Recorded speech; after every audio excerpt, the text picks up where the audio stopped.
کوئی موقف ہے ون کانسٹیٹیوشن سے متعلق، اور ہمارا سی ڈی اے کا بالکل خیال یہی ہے کہ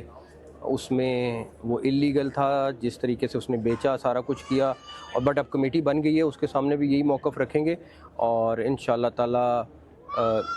جیت قانون کی ہوگی کہ ہر ایک کے لیے ایک قانون ہونا چاہیے، چاہے وہ غریب ہے چاہے امیر۔ یہ نہیں ہو سکتا کہ غریب کے لیے کچھ اور امیر کے لیے کچھ اور، اسی لیے ہم یہ کوشش کر رہے ہیں۔ اور اتنا بڑا سکیم میں نے نہیں خیال پاکستان کی ہسٹری میں ہوگا جس میں ججز، بیوروکریٹس، سیاستدان، بینکرز، ہر ایک انوالو ہے، اور 21 سال وہ پیسے کھلاتا رہا اور یہ لوگ پیسے کھاتے رہے۔ تو میرا خیال ہے کہ ابھی صرف بلڈنگ تک نہیں ہمیں رہنا چاہیے، میں تو پوری